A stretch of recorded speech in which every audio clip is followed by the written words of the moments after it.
नमस्कार, मैं कमलेश कबीर आपका एक बार फिर स्वागत करता हूं इस नए एपिसोड में। आज के इस एपिसोड में हम बात करेंगे अल-फलाह यूनिवर्सिटी की। और यह जरूरी इसलिए हो जाता है क्योंकि medical science and research centre जहां पर बच्चों को डॉक्टर बनाया जाता है। और डॉक्टर बनाने वाले कौन है? डॉक्टर उमर जैसे जो एक नए प्रोफेशन से जिनके तार जो है वो जुड़ते हुए दिखाई देते हैं।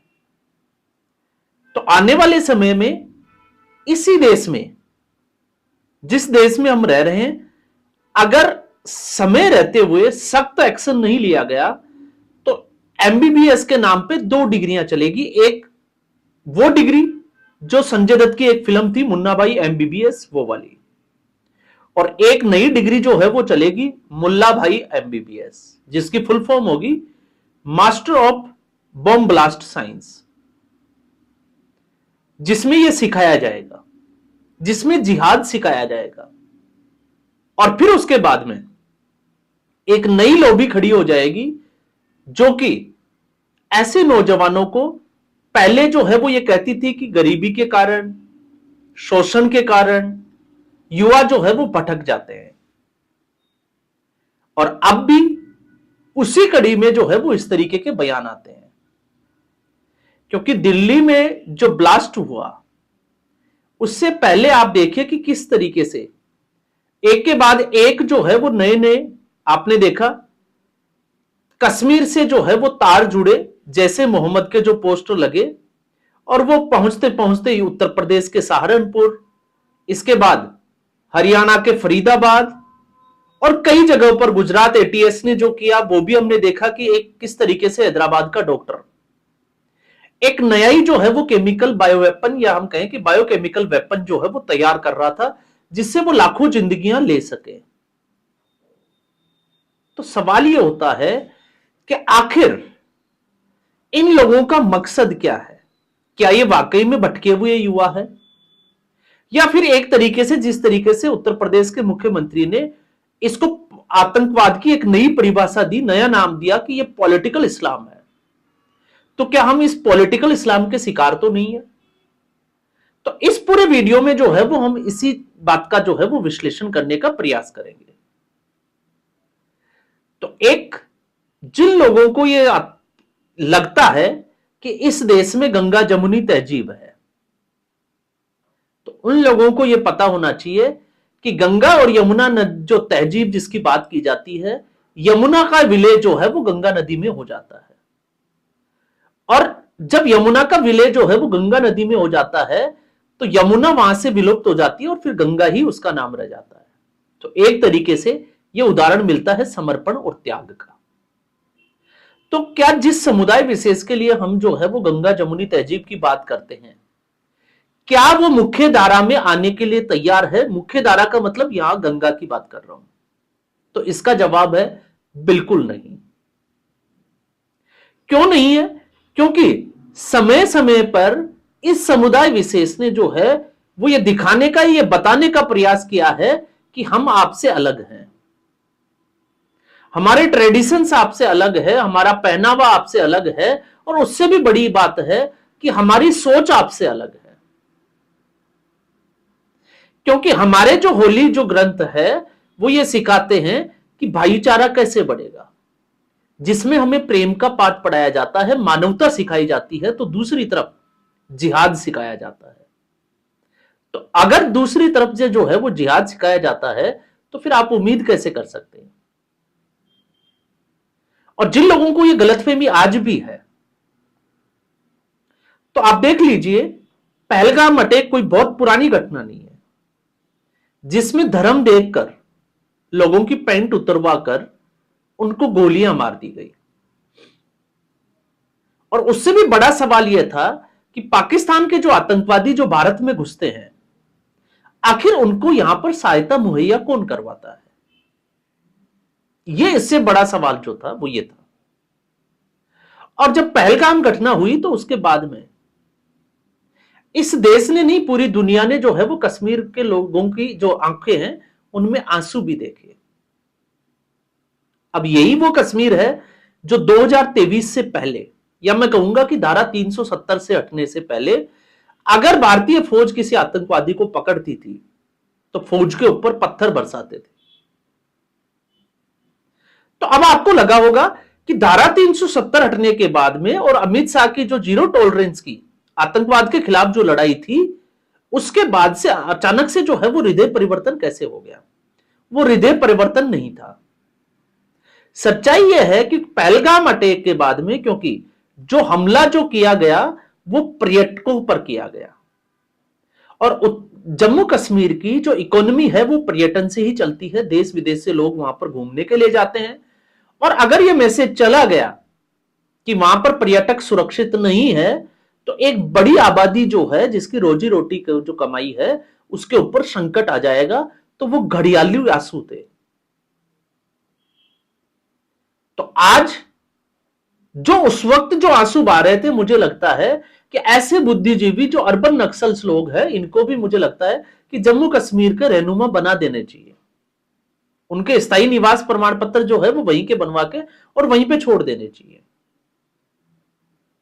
तो आज जो घटना घटी है, डॉक्टर उम्मीद हो, जो उमर हो, या फिर उसकी जो पूरी गैंग हो, एक के बाद आपने एक देखे कि किस तरीके से एक पूरे शिक्षण संस्थान को एक आतंकवादी कैंप की तरह ये लोग जो है वो इस्तेमाल कर रहे थे। और फिर भी अगर हमें लगता है कि ये भटके हुए युवा है, तो फिर मुझे लगता है कि उसके बाहर जो है वो एमबीबीएस की फुल फॉर्म लगा देनी चाहिए, जो फुल फॉर्म, जिस फुल फॉर्म की हम बात कर रहे थे। और जब हम बात करते हैं कि पॉलिटिकल इस्लाम, तो पॉलिटिकल इस्लाम इसलिए जरूरी हो जाता है क्योंकि इमरान मसूद कांग्रेस पार्टी के सांसद है। वो कोई जो है वो आम आदमी नहीं है, वो सांसद है, और सांसद होने के नाते उनका जो बयान है वो अहमियत रखता है। और जब वो बयान अहमियत रखता है तो फिर सवाल यह उठता है कि कांग्रेस पार्टी उसका समर्थन क्यों करती है? तो फिर ये पॉलिटिकल इस्लाम नहीं है तो फिर क्या है? क्योंकि इमरान मसूद जो है वो आज भी ये कह रहा है कि वो भटके हुए युवा है। अरे जिसने जो है वो एमबीबीएस कर रहा है, डॉक्टर है, वो प्रोफेसर है, वो भटका हुआ युवा कैसे हो सकता है? आप सोच कर देखिए। तो ये सिर्फ और सिर्फ जो है वो बरगलाने का एक काम है।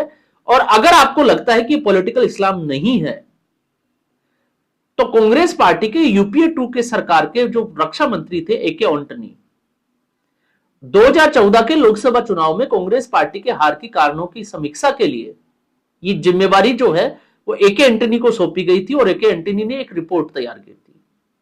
और उस रिपोर्ट में साफ तौर से यह कहा गया था कि कांग्रेस पार्टी की छवि जो है वो हिंदुत्व विरोधी की हो चुकी है, और इसको जो है वो बदलना पड़ेगा, क्योंकि कांग्रेस पार्टी की छवि मुस्लिम प्रस्त है। और आप देख लीजिए, आज भी जो है वो कांग्रेस पार्टी का सांसद जब इस तरीके के बयान देता है तो वो एक तरीके से ऐसे लोगों को डिफेंड करता है। तो इस देश में क्या चल रहा है आपने देखा, 1947 ऐसे ही जो है वो लोग नजरअंदाज करते रहे, और इन लोगों को एक छतरे की, जिसको हम कहें कि एक अम्ब्रेला के नीचे, छतरी के नीचे लाने का प्रयास किया गया, फिर चाहे वो मुस्लिम लीग हो या फिर स्वराज पार्टी हो। क्या मिला इस देश को? इससे अच्छा तो मुस्लिम लीग को उस अम्ब्रेला के नीचे लाते ही नहीं, कम से कम इस देश के टुकड़े तो नहीं होते। और अब आप कहोगे कि टुकड़े हुए तो क्या हुआ? मैं कहता हूं, अगर आप इसको पॉलिटिकली देखते हो या ज्योग्राफिकली देखते हो, तो भारत से पाकिस्तान बनने का फायदा क्या हुआ? क्योंकि अलग देश बनने से, अगर मुस्लिम राष्ट्र, इस्लामिक राष्ट्र अगर अलग हो जाता है, एक अलग देश बन जाता है, तो फिर उसका भारत को फायदा तो होना चाहिए था। लेकिन भारत को फायदा क्या हुआ? उलट जो है वो भारत आतंकवाद का दंश झेल रहा है, और दोनों तरफ से झेल रहा है। दोनों तरफ से जब मैं बात करता हूं, तो एक बॉर्डर के उस पार से और एक अंदर के हालातों से। तो फिर सवाल यह उठता है कि आखिर ये अंदर के जो हालात है इनके लिए कौन जिम्मेवार है? डॉक्टर उमर तो पाकिस्तानी नहीं है, वो तो भारतीय है। तो फिर ऐसे लोगों की यह सोच क्यों है कि भारत में जो है वो बम फोड़ने हैं? तब आपको समझ में आएगा कि पॉलिटिकल इस्लाम जो है वो कितना खतरनाक है। और यह समय वो समय है जिसमें अपने आप को गलतफहमी में ना रखें, क्योंकि ऐसे लोगों को पॉलिटिकली जो है वो लोग बचाने के लिए आगे आ जाएंगे। आप देखिए शर्जील इमाम जो चिकन नेक को काटने की बात कर रहा था, आप सोच कर देखिए कि उस व्यक्ति को बचाने के लिए लगातार जो है वो सुप्रीम कोर्ट में कपिल सिब्बल और अभिषेक मनु सिंघवी, उमर खालिद के जो वकील है, वो लगातार लड़ाई लड़ रहे हैं ताकि वो जेल से बाहर आए और फिर वो जो है वो दूसरे लोगों को ट्रेंड कर सके। तो इस जो डॉक्टर उमर है उसके लिए भी कोई ना कोई कपिल सिब्बल और अभिषेक मनु सिंघवी खड़ा हो जाएगा, मानवता की दुहाई देगा, और फिर यही हमारी जो न्यायिक व्यवस्था है इन लोगों को जमानत दे देगी। कारण या तो सबूतों का अभाव होगा, क्योंकि आपने देखा इस वक्त, क्योंकि जब हम बात कर रहे हैं तो निठारी हत्याकांड एक बहुत बड़ा मैटर था जिसमें एक ही घर से लगभग 18 बच्चों के नरकंकाल मिले, जिनके साथ जो है वो यौन दुराचार हुआ और उनकी हत्या कर दी गई। और उस घर में 2 ही लोग रहते थे और उन दोनों लोगों को हिरासत में लिया गया, लेकिन कोर्ट ने उनको बरी कर दिया। क्यों कर दिया गया? क्योंकि जांच लेट शुरू हुई। तो उन 18 बच्चों की जान का जिम्मेवार कौन था और कोर्ट ने किस आधार पर उनको बरी कर दिया? अगर कोर्ट को लगता कि इनकी जांच में देरी हुई है या जांच सही नहीं हुई तो एसआईटी का गठन करता, एक कमेटी बनवाते, सीबीआई को जांच देते, दोबारा से जांच करने के लिए पर्याप्त सबूत खोजने के लिए बोलते, लेकिन सीधा जो है वो बरी कर दिया। अब क्या गारंटी है कि वो उस मानसिकता का व्यक्ति जो 18 बच्चों के साथ इस तरीके से कर सकता है वो अपने आप में सुधार कर लेगा? तो शर्जील इमाम जैसे लोगों की क्या गारंटी है कि वो जेल से बाहर आने के बाद में दोबारा से उस तरीके का काम नहीं करेंगे? और फिर उनको जो है वो जिस तरीके से दुहाई दी जाती है, तो आप देखिए डॉक्टर उमर जैसे लोग जो है वो कौन सा प्यार बांट रहे थे। एक के बाद एक जो है वो नए खुलासे होते जा रहे हैं और एक भटका हुआ युवा जो है वो 10 से 12 लोगों की जान लेकर चला जाता है और फिर डिफेंड करने के लिए लोग जो है वो बैठ जाते हैं। तो सबसे जिन लोगों को गलतफहमी है वो इन लोगों के साथ जो है वो प्यार मोहब्बत बांटे, और जिन लोगों को एक जागरूक भारतीय होने के नाते जरूरी जो चेतावनी है जिसको हम हिदायत कहते हैं वो यह है कि अगर आपका पड़ोसी है तो समय आ गया है, सॉरी, अगर आपका पड़ोसी अब्दुल है तो अब वो समय आ गया है कि आप उसके ऊपर नजर रखें। और नजर क्यों रखें? क्योंकि उसके लिए आपके पास कारण बहुत सारे हैं। तो हमारा जो सिस्टम है जिस तरीके से ये जड़ें जो है फैला चुके हैं, इसमें सबसे बड़ा जो सवाल होता है वो है भ्रष्ट न्यायपालिका का।